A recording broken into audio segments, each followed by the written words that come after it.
All right, so let's get back to Mr. Festus Okoye. My apologies. You were making a point. Could you go ahead? You were speaking about the resumption or when polling should start and how they are being conducted. Go ahead, please. The point I'm trying to make is that when we are looking at our deployment strategy and the opening of poll in most polling stations, we should look at the bigger picture. And the bigger picture we have is that in most states of the Federation, some of them have achieved over 90% deployment and over 90% opening of poll as at 8 a.m. this morning. Of course, we have made arrangements to make sure that nothing goes wrong in terms of the opening of poll. We have directed all the supervisory presiding officers in all the registration area centers to make sure that the ad hoc staff leave the registration area centers as early as 6 o'clock and get to their polling units, so that by 7:30 they have finished setting up the polling units and then start so that voting will start as early as 8 o'clock. But that is not to say that in 1 or 2 polling units that we are not going to have challenges, or that in 1 or 2 registration area centers in some states of the Federation we are not going to have any challenge. What the ad hoc staff have with them are both sensitive and non-sensitive materials. In some of the places, it will be dangerous and irresponsible to move out of the registration area centers without security in relation to some of these sensitive materials. In a few places, there may be vehicular breakdown or vehicular issues. And what we have done is that at the situation room that has been established in most states of the Federation, and also at the Electoral Operations Support Center, these issues will be identified and a backup will be provided as quickly as possible. Our resolve is to make sure that people have a pleasant voting experience in relation to this election. And as you can see, you have, in fact, I should even be getting reports from you. As you can see, you are reporting that in most states of the Federation, some of the presiding officers were already at their polling units as early as 6 a.m. and that as early as 8 a.m. voting has commenced in most of these polling units. So I think that we have a responsibility to support this particular process. In 1 or 2 places where there are challenges, we are going to provide a backup and a solution as quickly as possible, so that people will be very, very assured that the Independent National Electoral Commission is up and doing in relation to this election. We have most things under control, and we are hopeful and resolved that we are going to go into this. We are going to proceed with this election without much problems. Mr. Okoye, is there any chance of fake ballot materials being taken to any polling unit? Is there any chance at all?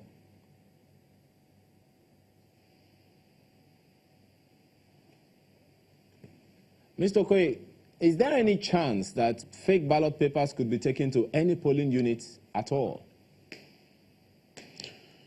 Now, in relation to ballot papers, the moment these ballot papers are sensitive electoral materials, the moment these ballot papers arrive from wherever they are being printed, they are handed over to the central bank in the presence of officials of the Independent National Electoral Commission and security agencies. And these ballot papers are moved directly to the central bank of each state.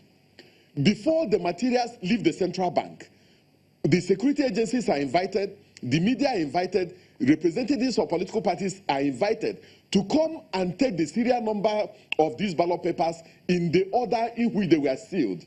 Then these ballot papers and the result sheets leave the central bank to the various local government offices of the Independent National Electoral Commission, in conjunction and in company of security agencies and the political parties. These things are secured properly before they are bashed, and then they move to the registration area centers.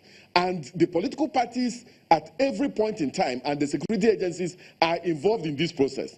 So there is no, and some of these ballot papers are customized and color-coded Some of them are specific to polling units, some of them are specific to registration areas, and some of them are specific to local governments. And it is only the chairman of the Independent National Electoral Commission that even knows the color coding of some of these materials. So you cannot carry ballot papers meant for a particular registration area to another area. It renders it completely useless. So the issue of fake ballot papers does not even arise. And we have taken into confidence all the registered political parties in relation to the movement of these ballot papers and in relation to everything that has happened in the electoral process. But we appeal to the political parties and we appeal to the other stakeholders to eschew rumor mongering and cooperate with the Independent National Electoral Commission to deliver an election that everybody will be proud of. There are too much rumors going on and too much hype, too much grandstanding, and it doesn't help the electoral process. I believe that if all the political parties have their party agents and they are up and doing, they will follow every stage of the process, and we have nothing to hide. We've been very, very transparent, and we've been upfront in terms of providing information on the electoral process to all the political parties. So I think that we should relax, see this election as an ordinary civic responsibility, and encourage the people to go out there and elect whoever they want to elect. And at the end of the day, let the votes of the people be the major determinant of who gets elected and who does not get elected. And I think that that is really what is important. Mr. Festus, speaking about the constraints of INEC as it stands now, because Mr. Nwankwo has made some observations saying that INEC has no powers to direct the military, and the army is today playing a direct role in the electoral process. Do you see this much as a challenge that could affect the outcomes or even the credibility of the elections at the end of the day?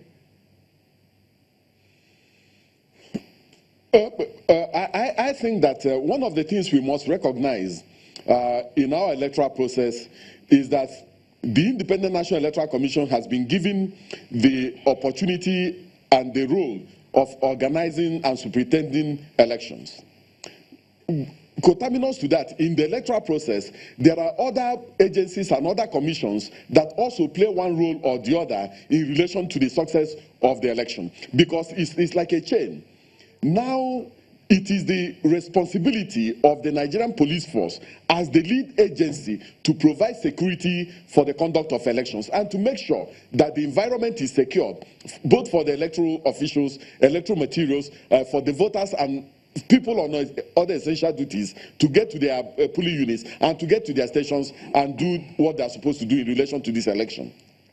The second thing we must also recognize is that before the elections, the military has been and is engaged in internal security operations in almost 2/3 of all the states of the Federation. And the Independent National Electoral Commission has no role whatsoever in relation to the internal security operations of the Nigerian military. So that is completely outside our remit and outside the conduct of elections. So we cannot, on grounds that elections are going on, the Nigerian military that have been deployed to some states on internal security operations to stop. We don't have the right to do that. But the law has also given the commission the power and the authority to request the military to assist in very limited areas. We have been asked to, if we so wish, to ask the military to assist us, use their boats, gunboats to escort electoral materials and electoral personnel who are on the high seas. We have also been given the authority to request that they can assist us lift materials to areas that ordinarily are not reachable or areas that are very, very difficult to reach. Those are some of the roles that the military are expected to play in our electoral process. But we also have what we call the Interagency Consultative Committee on Election Security. This is where the security architecture for the election is designed. Our expectation and our hope and our prayer is that all the security agencies that are involved in the elections should perform professionally and ethically, and also give the Nigerian people the hope and the opportunity to go and exercise their democratic franchise. We do not want a situation where the people will be afraid to go out and vote on grounds that there's too much security or there is less security around the polling units. We have to find a balance between securing the electoral environment and making it possible for people to go and vote, and also securing the environment to make sure that people who do not wish this country well, or people who want to abort the electoral process, or who want to undermine the credibility of the elections, do not have the opportunity of doing that. So in all these things, we need to find a balance in order to make sure that our elections remain credible and transparent, and that people are given the opportunity to go and exercise their democratic franchise without any form of let or hindrance. All right, Mr. Okoye, I need to get your perspective on this matter. I'm not sure if you may have heard it or if your situational room has brought it to your notice. There are those who they're letting us know that some INEC ad hoc staff are downing tools there's this one at Ward 1, Isale, Idimangoro, over non-payment of 13,000 naira meant for the presidential election. We also understand that it's almost the same scenario in Ado Primary School affecting Badore area. There's a cooperative villa near Aja in Lagos. So what happens in this kind of scenario? Is there any backlog that INEC hasn't sorted with the ad hoc staff? Well, in fairness, one of those reports, I saw it on the INEC platform before I left for the studios. And I had drawn the attention of one of the resident electoral commissioners to that particular report. Now, we deal directly with both the corpers and with the management of the National Youth Service Corps. What the corpers are entitled to has been paid to them in terms of their transport allowance, and also in terms of some form of allowance for their feeding. The main allowance that are supposed to be paid in relation to the role they have played in the conduct of the presidential and national assembly elections and these particular elections are paid directly to them into their own account from the central bank. So we have very little or no role in relation to this. And the management of NYC are aware of this. And the youth corps members are also aware of this.